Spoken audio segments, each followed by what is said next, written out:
Bonjour les amis, bienvenue sur ma chaîne, je suis Martine, je vous accueille ici dans un bilan couture, celui du début du mois de février 2024.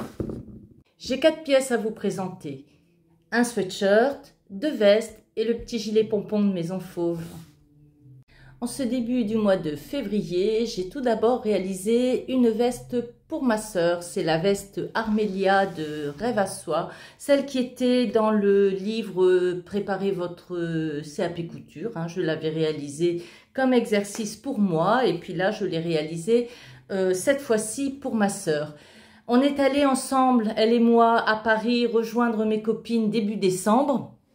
Et évidemment, j'ai acheté du tissu, elle en a acheté aussi, et puis maintenant, il faut coudre tout ça. Donc, elle avait acheté ce tartan, ce joli tissu à carreaux. C'est un sergé, regardez là, le tissage est en diagonale. Et elle voulait une petite veste de demi-saison, pas doublée, juste pour mettre au printemps et à l'été au-dessus de ses vêtements pour sortir. Donc voilà, elle avait acheté ce tissu pour que je lui fasse cette réalisation. Donc j'ai choisi de lui faire la veste Armélia, c'est une veste toute simple. Donc ça convenait tout à fait. C'est les particularités de cette veste, c'est une veste à découpe princesse, avec une piqûre au milieu dos, autrement absolument rien de spécial. Les manches sont des manches tailleur quand même, mais il n'y a pas de fente au bout, il n'y a pas de patte de poignet. Et par contre, la particularité que présentait le patron, c'était la variante numéro 2, c'était de faire...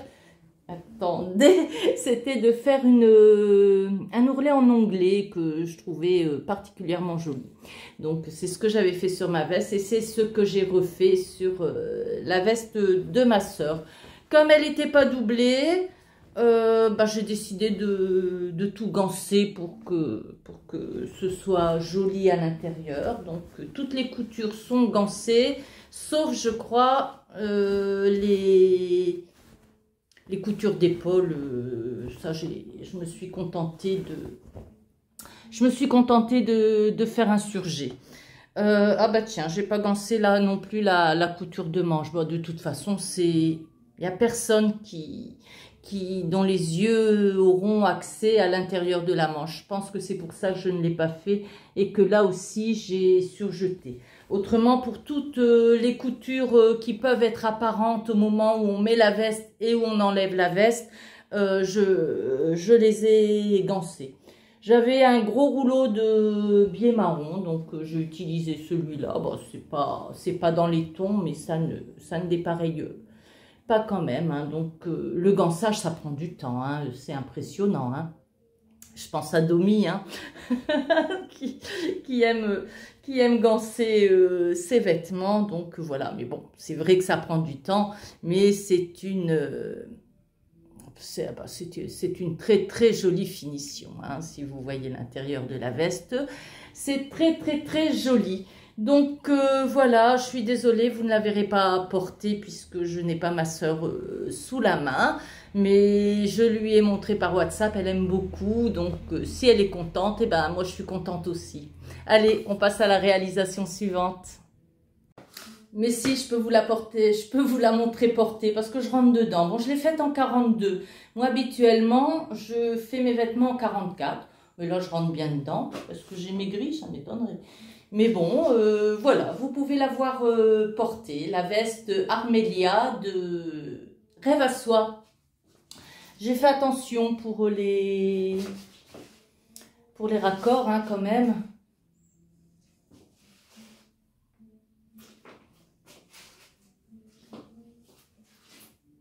Voilà, une petite veste toute simple, mais qui est bien jolie. Moi, j'aime bien ce tissu à carreaux, je le trouve très très beau.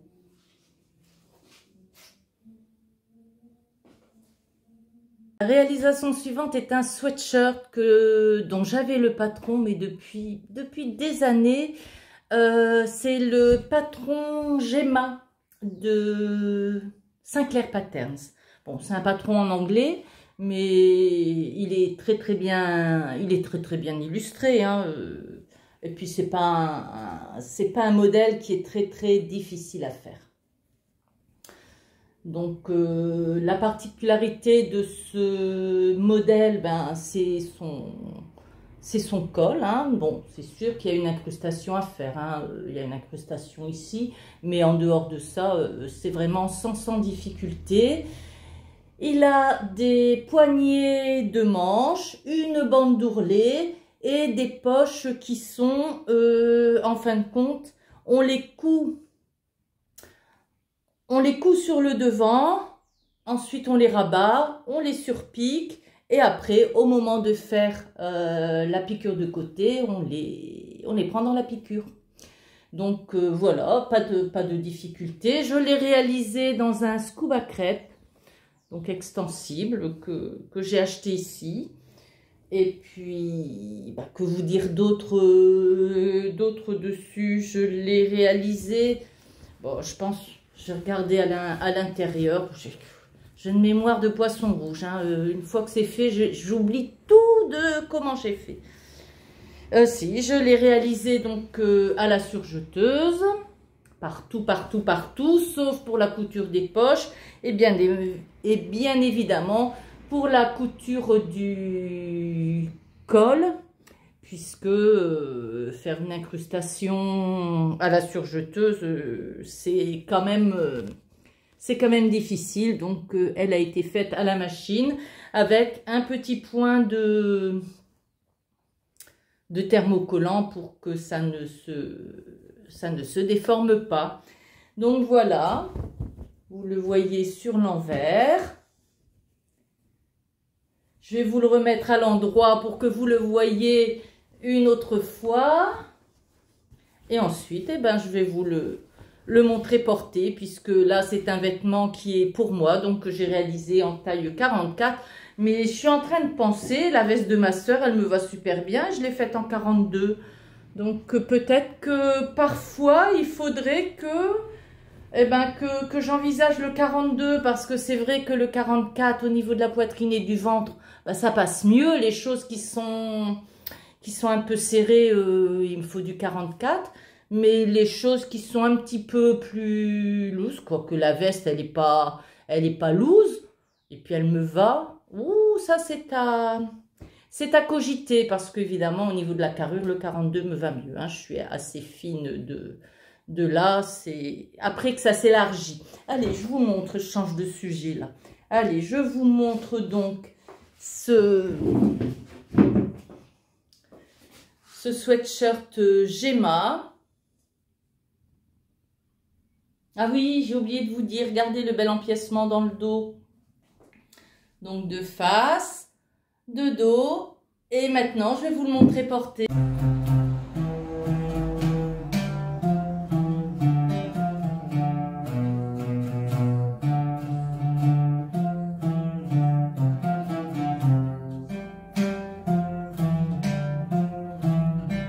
Alors le projet suivant est réalisé avec des chutes, uniquement avec des chutes.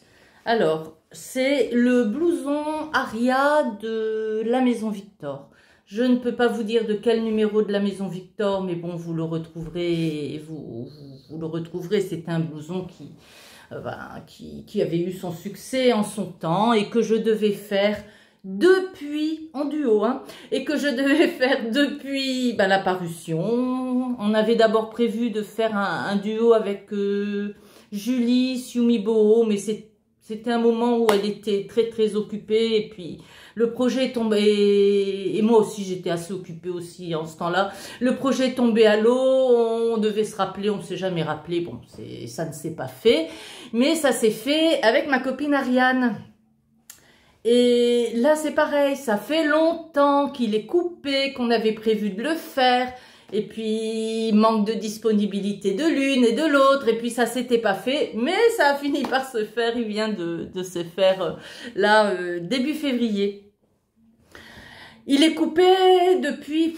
ça fait plus d'1 an qu'il est coupé, il me semble. Oh, je ne sais pas. Mais enfin, ça fait longtemps. Et je l'ai coupé dans des chutes d'un tissu Boussac que j'avais récupéré. Et je m'étais fait un petit sac dedans, et puis bon, il en restait un petit peu. Et je m'étais fait aussi une jupe plissée. Alors là, c'est quand on vieillit et puis qu'on croit qu'on est encore jeune. Quand j'étais jeune, j'avais une jupe plissée comme ça, et puis je l'aimais beaucoup. Et quand j'avais vu ce tissu à carreaux là, je l'avais trouvé dans une boutique ici au Maroc. J'avais voulu me refaire la même jupe plissée comme quand j'étais jeune. Sauf que j'étais plus jeune, et puis que, bon, franchement, ça m'allait plus, quoi. Ça m'allait plus. Donc, j'ai démonté la jupe, et dans ce que j'ai pu prendre, j'ai fait avec les deux tissus, j'ai réussi à faire le blouson Aria de la maison Victor. C'est pas prévu, je sais, il va falloir quand même fixer un petit peu la poche là, parce que ça valoche un petit peu. Donc il est difficile à faire. Bon, c'est un blouson, théoriquement un blouson en jean, avec tous les codes du blouson en jean, hein, les poches à rabat, les bandes sur le devant, les poches passepoilées.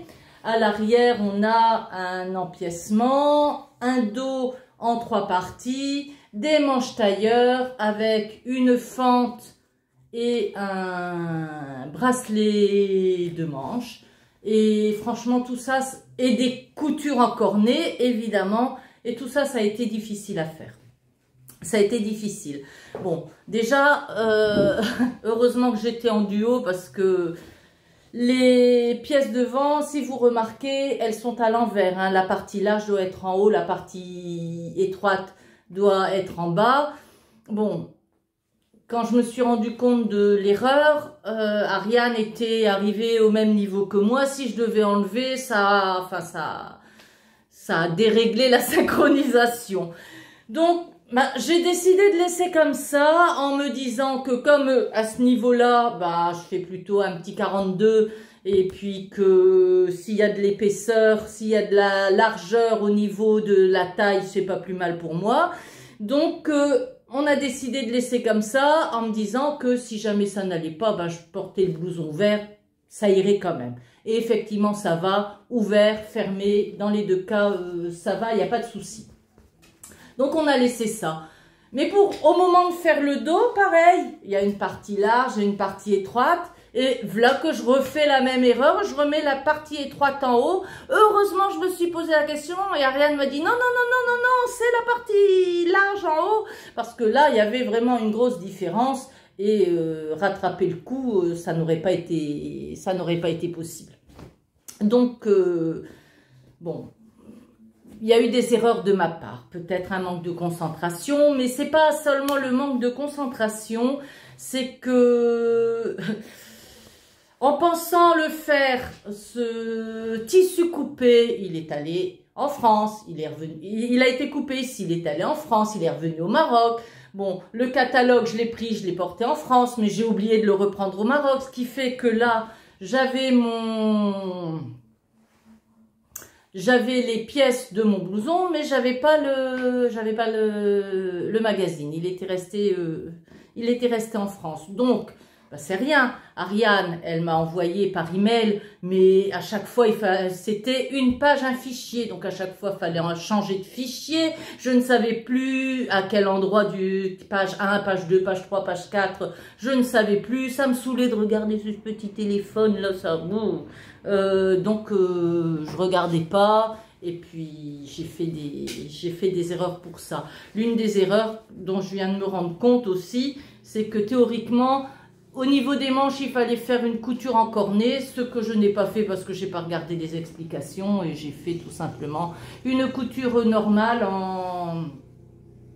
avec une couture à la machine, et puis un surjet par la suite. Alors, qu'est-ce qui a été difficile? Le col.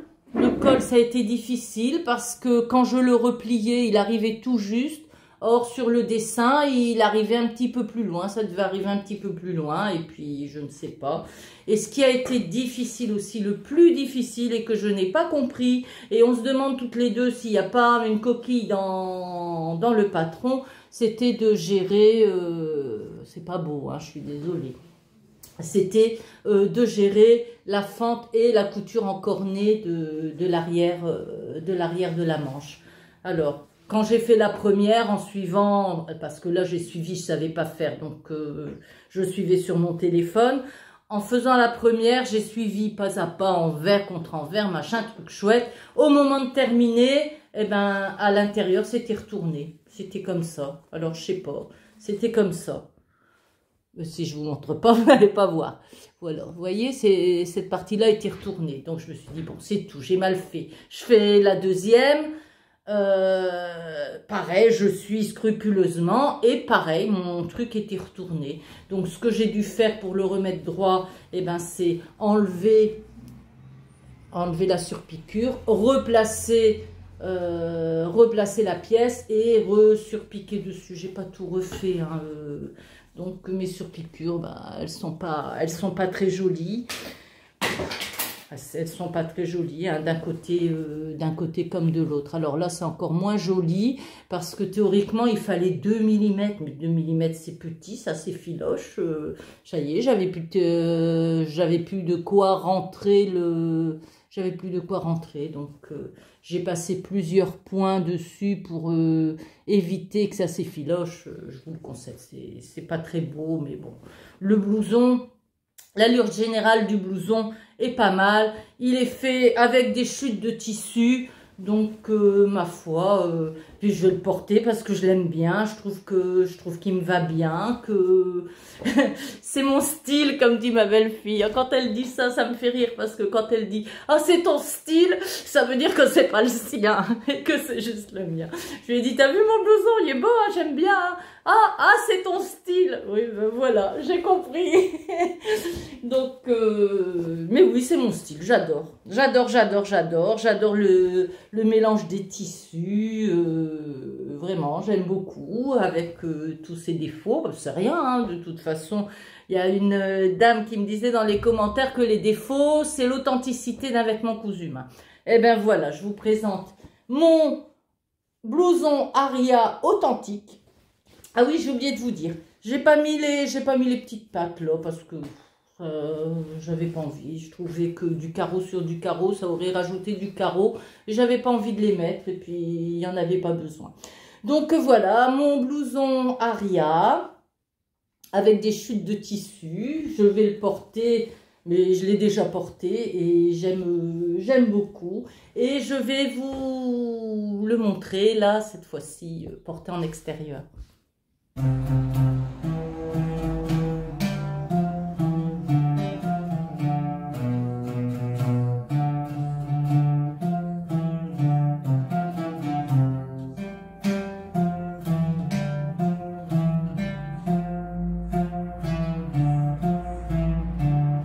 Et la dernière pièce que j'ai réalisée, et là c'est son style, c'est pour ma belle-fille, c'est le petit gilet pompon de Maison Fauve, hein, puisque le patron est gratuit en ce moment, donc ben, plus pour longtemps, je pense, jusqu'à jeudi, il me semble. Donc voilà, le petit gilet pompon de Maison Fauve, un bonheur à coudre. Alors là c'est pareil, j'ai fait dans des chutes. Les chutes, des chutes d'une broderie anglaise. Bon, j'ai pas encore mis le truc. Là, c'est une épingle parce que je n'ai pas de... Vous savez, les dés, les anneaux en dés, j'en ai pas. Donc, bon, c'est tout. On les achètera après, on les mettra après. Donc, dans une broderie anglaise qui vient du berceau de famille et que j'avais récupéré il y a quelques années, je m'en étais fait une blouse que je mettais pas. Donc, j'ai coupé dans la blouse et avec la blouse décousue et les chutes qui restaient, j'ai eu de quoi faire ce petit gilet pompon. Alors, on a, comme toujours chez Maison Fauve, on a des explications en vidéo qui sont aux petits oignons. Donc, j'ai eu aucune difficulté à faire ce petit gilet qui est taillé, qui est beau. il est beau, tout simplement. Hein, donc vous avez une couture de milieu dos, vous avez des pinces au dos, des pinces au devant, une poche passe-poilée dans la pince, une petite finition en pointe avec des liserés d'ourlet. Hein, regardez, la doublure est prise dans le liseré d'ourlet. C'est expliqué, nickel chrome, on ne peut pas se tromper, franchement. Ça a été un bonheur à coudre. Un bonheur à coudre. Donc, bon, il y a un concours en ce moment du gilet pompon. Je ne vais pas y participer parce que, bon, moi, ce qui m'intéresse, c'est pas les trucs de parfum ou la papeterie, c'est la machine à coudre, j'en ai besoin. Mais bon, la machine à coudre se fait pas par tirage au sort, elle se fait par choix de la plus belle photo. Moi, ma photo, ce sera pas la plus belle, hein, parce que de toute façon, je vais pas pouvoir faire une photo portée, enfin bref, donc je participe pas au concours. Mais, ma belle-fille est enchantée, je lui ai montré par WhatsApp, elle est enchantée, et je vais refaire le même avec ce qui reste du tissu de la veste de ma sœur, je vais lui faire à elle aussi. Parce que elle porte des trucs sans manches, moi je porte pas un truc comme ça, je vais pas le faire pour moi, je vais pas le porter. Mais ma soeur, elle porte ça, ma belle-fille aussi, donc elles auront toutes les deux un joli gilet pompon pour l'été. Voilà, bon là je vous le mets pas porté, c'est pas comme pour la veste de ma soeur, je vous le montre pas porté. Donc voilà, je vous le montre là, de dos, non, de face, de dos, et voilà, gilet pompon de Maison Fauve.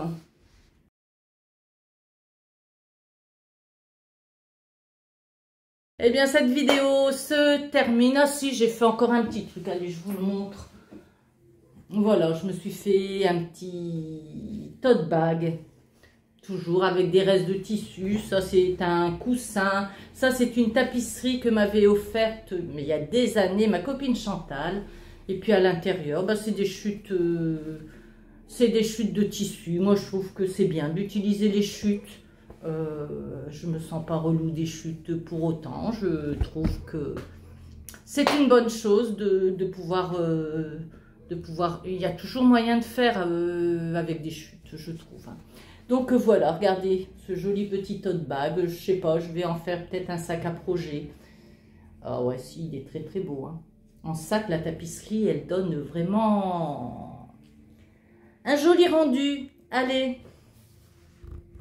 Donc voilà, comme je vous le disais, il me semble que je vous l'ai dit, cette vidéo est terminée. Je vous salue tous jusqu'à la prochaine. Ce sera peut-être un bilan. On va partir en vacances à la fin du mois.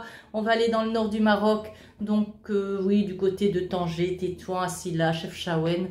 Donc je vous ferai un petit compte rendu de ces vacances pour vous faire admirer les paysages de là-bas. Et en attendant, je vous salue bien. Bye bye.